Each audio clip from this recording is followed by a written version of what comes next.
À toutes et à tous, bienvenue et merci de nous retrouver ce lundi 12 août 2024, journée mondiale des éléphants. Les braconnages liés à la demande toujours élevée de produits en ivoire en provenance des consommateurs réduit les populations d'éléphants comme peau de chagrin dans plusieurs régions d'Afrique. Une journée mondiale des éléphants, nous bénéficions d'une occasion supplémentaire pour réfléchir aux mesures qui doivent être mises en place pour arrêter le massacre et assurer un habitat sûr et viable aux éléphants. Chers téléspectateurs, avant tout, les sommaires.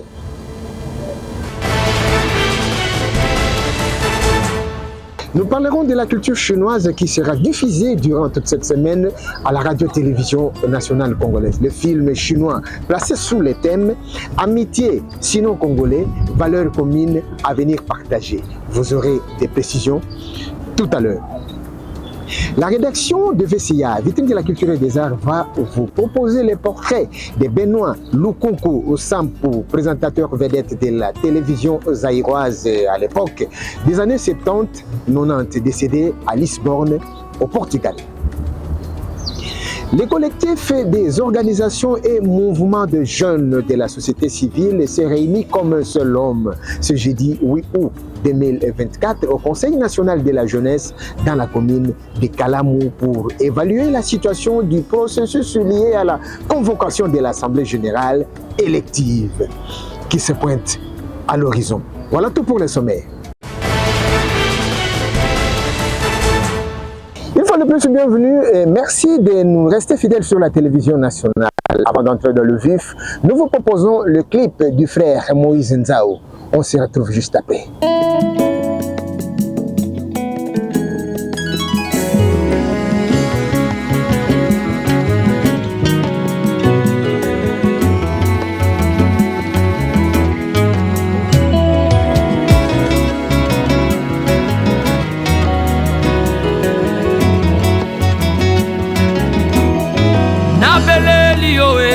Papa moyo kia losambo na beleli yo papa yo nzamba bo mwana yo nzamba bangoba papa yo kosaka te nzambe ya butu na losambo papa yo kosaka te yo nzambe ya lola papa na beleli yo yo nzamba bikamwa papa na beleli yo papa na lebi na ngai koluka lisungi na bato nalembi na ngai koluka nimero ya kobenga nimero ya kobenga nimero ya kobenga nimero ya kobenga nimero ya kobenga Yesu nimero ya kobenga nimero ya kobenga tango bokono elei nzoto Yesu nimero ya kobenga tango makasi ekomi kosila Yesu nimero ya kobenga medese alobi bozonga ndako Yesu nimero ya kobenga belela Yesu yo belela Yesu yo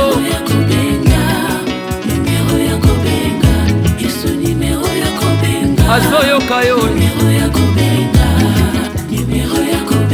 azoyoka yo La culture chinoise en image durant toute cette semaine à la radio-télévision nationale congolaise. Le ministre de la Communication et Médias, Patrick Mouyaya Katembwe, en présence des collègues du tourisme et de culture, ainsi que le président du conseil d'administration et la directrice générale de la radio-télévision nationale congolaise, lançaient la semaine du film chinois au studio Maman Nguébi, placé sous le thème « Amitié sino-congolais, valeurs communes à venir partager ». Un commentaire de nos amis du JT. Dormir chez les Chinois, 6 films projetés ce lundi 5 août au studio Maman Nguébi de la RTNC a inauguré la semaine du film chinois, lancée lors de cette cérémonie par le ministre de la Communication et Médias, porte-parole du gouvernement. Je voudrais donc déclarer ouverte la semaine du film chinois sur la télévision nationale. Une collaboration stratégique et culturelle entre la RDC et la Chine, dans le cadre de la concrétisation de la volonté exprimée entre le président congolais Félix Tshisekedi et les Chinois Xi Jinping, ici rappelé par Patrick Mouyaya Katembwe. Au cours du séjour du président de la République en Chine, nous avons porté à un niveau global et stratégique le partenariat avec la Chine. Et c'est ce qui se passe ce soir où nous venons de lancer cette semaine du film chinois qui nous permettra de donner de la visibilité au programme chinois pour nous permettre de renforcer les liens culturels. Évidemment qu'il est aussi prévu une projection d'un documentaire produit par la télévision nationale en Chine durant la visite prochaine du président de la République. Une minute de silence en mémoire de victimes du génocoste. Demande formulée par la directrice générale de la RTNC à l'assistance avant de promettre aux téléspectateurs de la chaîne de grands événements que la diffusion de ces programmes va s'y poursuivre. Entre le plus grand pays d'Afrique subsaharienne, avec son immense richesse culturelle de plus de 450 tribus, peuplant son territoire, et le plus grand pays d'Asie orientale, à la tradition millénaire, il ne serait pas excessif d'affirmer qu'il y a beaucoup à montrer, beaucoup à échanger entre nous. Quant à la semaine du film chinois, elle est donc lancée solennellement ici au studio Maman Aguebi, mais elle va se poursuivre sur le petit écran de la RTNC d'après une programmation qui vous sera communiquée. Semaine de découverte de la culture chinoise, selon l'ambassadeur chinois accrédité en RDC. Le sens de la semaine du film chinois ici rappelé, ainsi que le rôle de la RTNC dans la promotion du 7e art dans sa version chinoise. L'événement peut se dérouler grâce au soutien précieux de la RTNC. Je profite de cette occasion pour les remercier, notamment pour le professionnalisme et la haute qualité de travail dont ils font preuve lors de la préparation de cette semaine. Placé sous le thème « Amitié sino-congolaise, valeurs communes, avenir partagé », cet événement permettra à travers la télévision nationale de promouvoir la culture chinoise, aussi de valeurs communes partagées dans le domaine de la coopération entre Kinshasa et Pékin. Confrère Nkutu Singa, analyste de la société Expert Maison, nous relate le parcours élogé de l'artiste et comédien vu de loin de son vrai prénom, Charlie. Do, ré, mi, fa, sol, la, si, do. On l'appelle Fideloin Charlie Nonginzozi, natif de la commune de Makala. Il a passé un temps à l'Institut des Beaux-Arts. Son monde datant lui reconnaît par le pseudonyme de Charlie Décor, fils d'Nzozi Mabiala et de Kisita Nongi Augustine. Fideloin a forgé ses talents d'art dramatique dans les groupes catholiques Bilingi et Amwinda dans la paroisse Saint-Clément de Makala. Son aura rayonnait déjà, son absence à la répétition suscitait des réclames. Au fil du temps, Fideloin intègre le groupe Mikwati en lingala véhiculaire Mbinzo, encadré par Michel Louaou et Georges Manzenza. Dès là, il a goûté au sel, il combine les études et le théâtre. Finalement, le théâtre a pu supplanter les études. Il devient fan incontesté d'Ingadia Diangadios, Jean-Claude Katondi avec son groupe Chic Choc Loyengue, qui répétait sur Avenue Pozo. Vie de loin assistera à toutes les répétitions comme observateur. Pour lui, c'était tout un apprentissage informel. Lors d'un recrutement, il était le premier à s'inscrire comme candidat. Son premier test est passé à la satisfaction des jurés sans la présence de son idole Ngadia Diangadios. Vie de loin souhaitait absolument la présence de son idole Ngadia Diangadios. Deuxième test, malgré son écho favorable, il s'aimait pour arracher le sourire de Ngadia. Ce dernier reste comme un marbre. Après avoir joué, il est parti. Dès là que Ngadia loue ses talents. Enfin, il est admis dans Chic Choc Loyengue. On l'appelait Mwana Makala. Il lui a fallu 12 mois dans les coulisses. Plusieurs voyages à son actif en 2010 au Zénith, en Afrique du Sud et à travers d'autres villes et pays. Plusieurs pièces à succès et spot. Il s'est confirmé dans le Nzonzing. Une identité particulière. Les comédiens, vu de loin Charlie Nonginzozi, antidote de stress. Do, ré, mi, fa, sol, la, si, do. Do, ré, mi, fa, sol, la, si, do. Do, si, la, so, fa, mi, do. Do, si, la, sol, fa, mi, do. Phénomène Kinshudi chez les Yansi en République démocratique du Congo, mythe ou réalité? Tentative de réponse avec Safi, Joséphine Mongotane Mayamba, Mamani Mama, la mère des opprimés.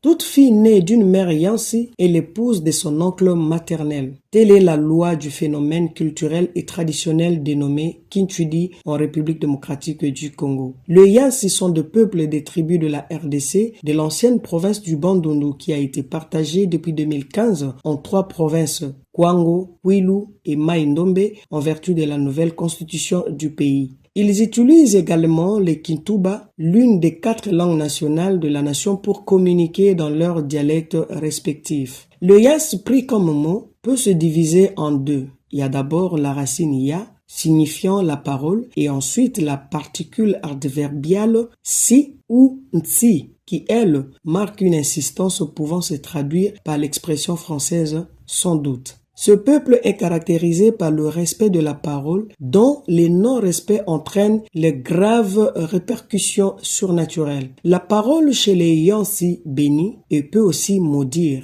Ainsi, l'art de la parole est un domaine de vie que doit considérer tout Yansi digne de cette appartenance. En effet, les membres de la société Yansi ont pour obligation de suivre certaines logiques liées à l'univers traditionnel et spirituel dans lequel ils évoluent, qui est celle de donner à l'oncle maternel, c'est-à-dire le frère de la mère de la fille qui naît, à son oncle qui devient éventuellement son mari. Un fait souvent caché et qui devient comme un secret à ne pas divulguer en raison de la honte et du mépris des autres communautés. C'est ainsi que le jeune fils se trouvant dans cette situation en général n'avoue pas aux autres leur réalité dans laquelle elles vivent. Il s'agit en effet d'un phénomène qui a sa thérapie culturelle et qui fonctionne très bien.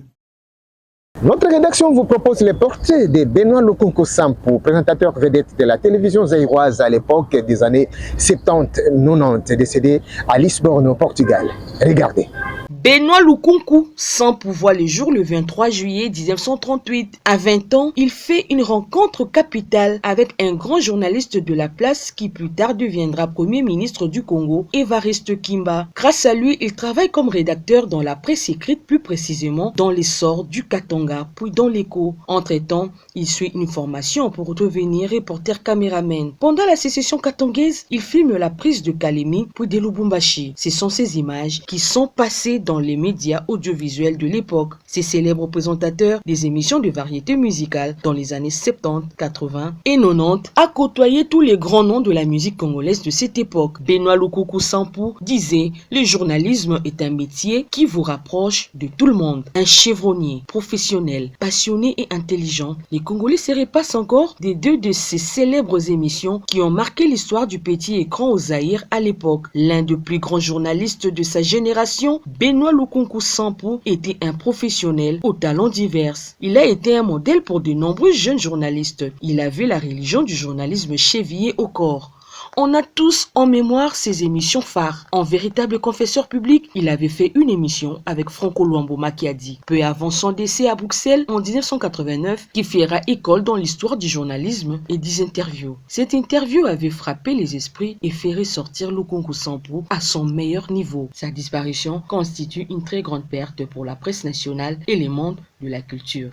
Les collectifs des organisations et mouvements de jeunes de la société civile, leaders des mouvements et associations de jeunes, s'est réunis comme un seul homme le jeudi 8 août dernier au Conseil national de la jeunesse, CNJ en abrégé, pour évaluer la situation du processus lié à la convocation de l'Assemblée générale élective. Vu que nous sommes à la fin mandat, alors la jeunesse réclame pour que les élections se font en toute quiétude. Madame Rosiane Kabangu, représentante de la jeunesse congolaise au COMESA et directrice exécutive de Laboria Group, explique.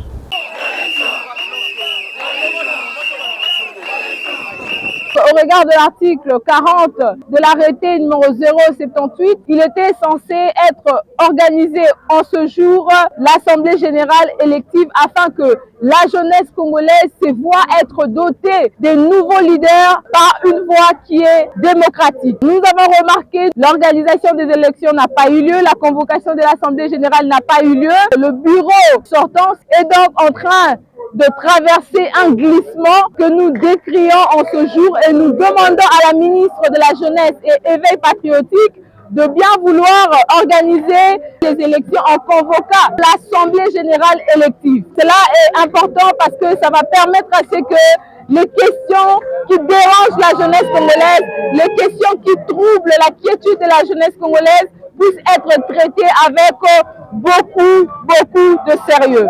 Nous sommes la jeunesse. En République démocratique du Congo, nous sommes plus de 70% de la population. Nous sommes une masse importante. Et donc, le gouvernement de la République devrait nous prioriser, nous, jeunesse congolaise, afin que nous puissions participer au développement du pays. Nous savons que le président de la République, Félix Antoine Tshisekedi, a dit clairement dans ses 6 axes prioritaires qu'il veut placer la jeunesse au centre de ses actions, notamment en faisant la promotion de l'emploi et de l'entrepreneuriat de jeunes. Mais cela ne peut être mieux canalisé que s'il y a une structure organisationnelle, en l'occurrence le Conseil national de la jeunesse, qui évolue et qui fonctionne dans le respect des textes.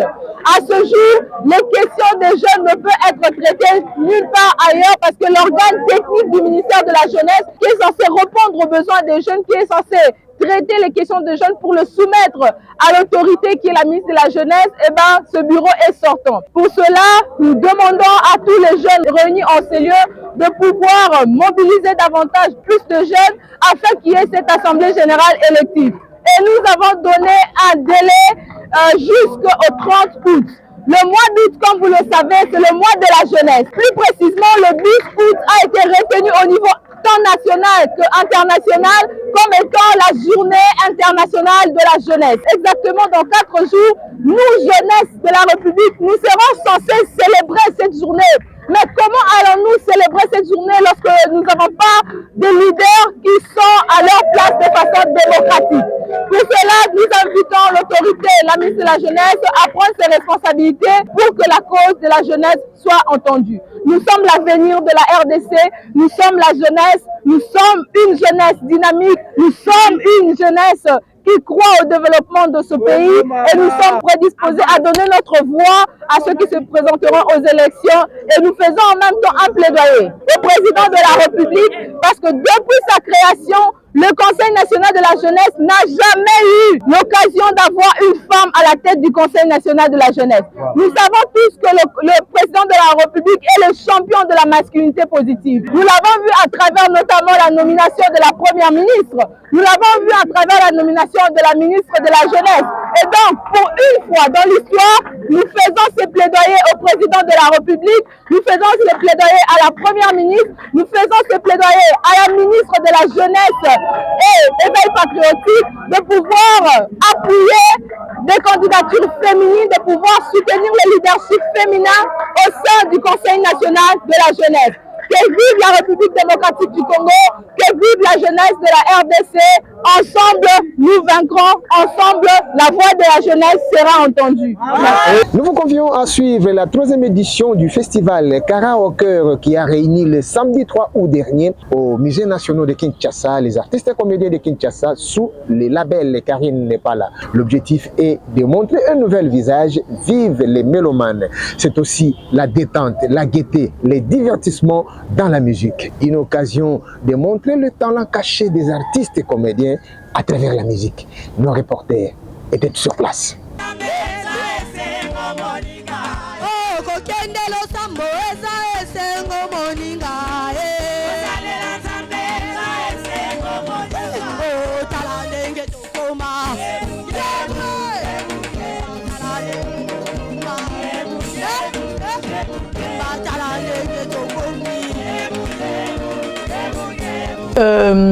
Karaoke ezali au fait euti na mo karaoke. Karaoke ezali le fait ya ko interpréter nzembo ya artiste moko boye songolo pakala. Mais karaoke ezali cœur wana ezali ya chorale na cœur ya motema o ezalakisi unité o ezali kati ya ba artiste comédienne.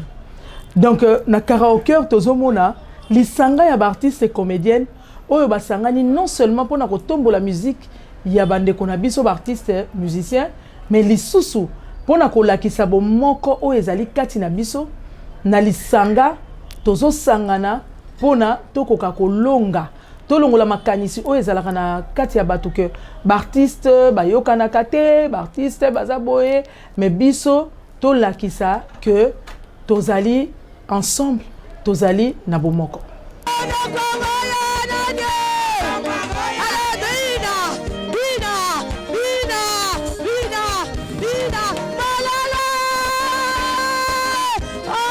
Karaoke ya Touro ezali 3e édition. Tozo espérer parce que toza ko croire déjà to bandi ba préparatif pour la 4e édition et l'année prochaine.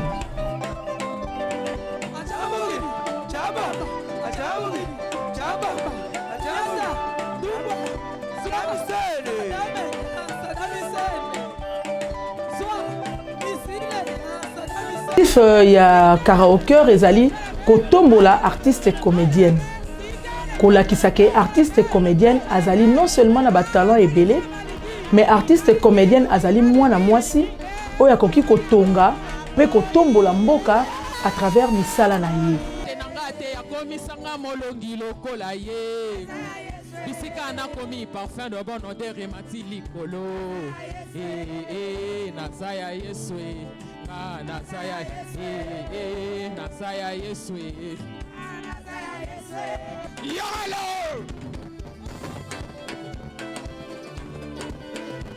Kama nabika moya dombeleli ya nakalamele Alu kama nabika moya zamba mutombo na limete Bapova bale babel Na kosenga na peuple congolais na artiste comédien ou comédienne bazolandanga na minute oyo eloko na kosenga kaka nanu bolingo. Bolingo eleki nyonso. Soki to sangani to tie bolingo liboso to kokende musika. Tozalaka na système ya kosala lokola mise à jour poto kolisa mayele na musala na biso. Siko ebino abofandi. Mungongo yebwaki atala kuwane sepeli sibino tendenge bofandi wana. Ya tia seben botelema. Toge yoga logo yoti.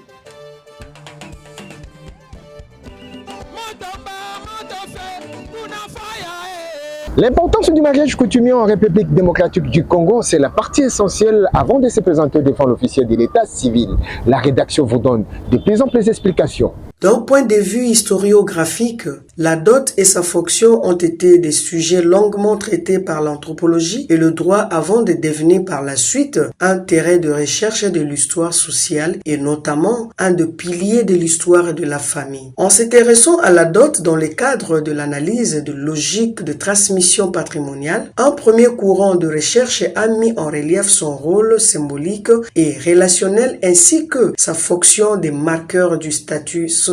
Selon cette perspective, la dot est donc un patrimoine utile pour réaliser les politiques d'alliance de famille et satisfaire leurs ambitions de mobilité sociale. D'après les études, le bien d'auto circule entre les familles et tisse des liens de parenté et de collaboration qui sont à la fois symboliques et matériels. Il s'agit surtout d'une perspective de recherche qui privilégie les couches sociales aisées ou les familles clairement insérées dans un parcours de mobilité sociale. En effet, la valeur de la dot qu'une famille est en mesure d'établir conditionne les opportunités matrimoniales de la fille et donc le choix du milieu social dans lequel le mariage aura lieu. Si la dot est élevée, parfois supérieure au train de vie réel de la famille, cela traduit une volonté de mobilité sociale et l'espoir de réaliser une alliance avec une famille d'un niveau social égal ou supérieur. En sens inverse, un époux issu d'une famille appauvrie ou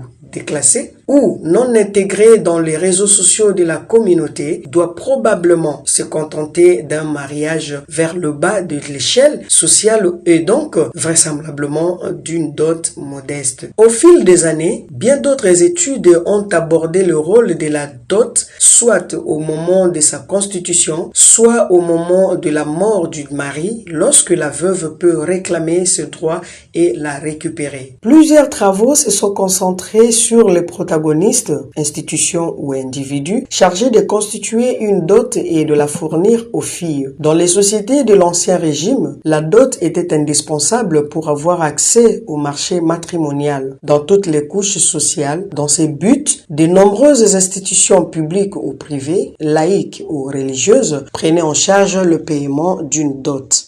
Si toutes les études et les recherches invoquées soulèvent le problème historiographique très important, elles n'abordent pourtant pas la question de l'emploi des biens d'auto pendant le cycle de vie du couple. Que se passe-t-il après le paiement d'une dot? Et par la suite, comment la dot était-elle utilisée au sein du ménage? À quoi servirait la dot pendant la vie conjugale? Aucune étude n'a jamais retracé cette histoire. On sait pourtant que pendant la vie conjugale, le bien d'auto Doto était normalement investi, le couple percevait des intérêts légaux qui officiellement devraient servir à couvrir les charges et le frais de la vie matrimoniale. L'image d'une dot conçue comme un patrimoine immobile est destinée à être thésaurisée, peut-être aisément remise en cause lorsqu'on s'intéresse à l'utilisation de biens dotaux qui avaient lieu par le biais d'une procédure d'aliénation dotale. En théorie, le bien placé sous le régime dotal était inaliénable, c'est-à-dire qu'il ne pouvait être ni vendu, ni laissé, ni encore remis à titre gratuit à quiconque. Toutefois, selon le droit romain, la dot était constituée pour permettre au conjoint de soutenir les dépenses et les charges du mariage. Tiwedi Kouloulila, artiste et musicien, annonce la sortie officielle de son maxi-single prévu le 18 août 2024. Oui, je m'appelle Tekims, je suis artiste et chanteur. Et le Bosnie a réalisé, il y a annoncé la population.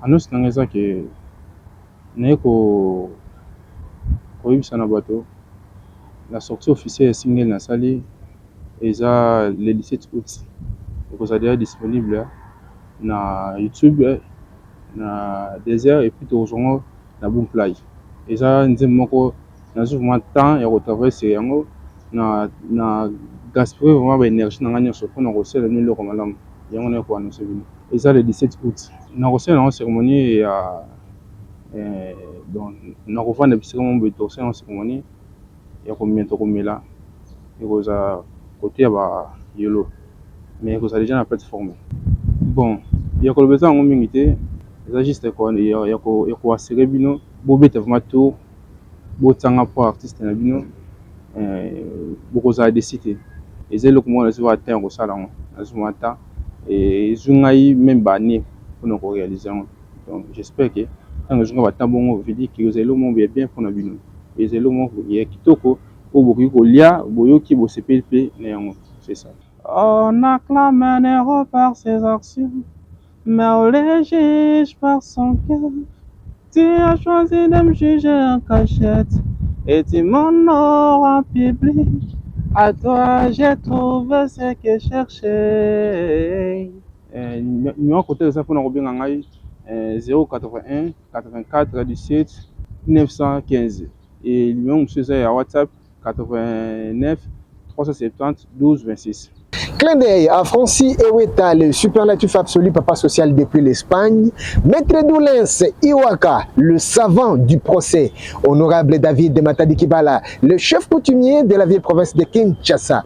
Pichoval Mbakala, la tête bien faite, le super patron à Lubumbashi. Sans en mettre, Kedrick Chirouza, la jeunesse en marche toujours.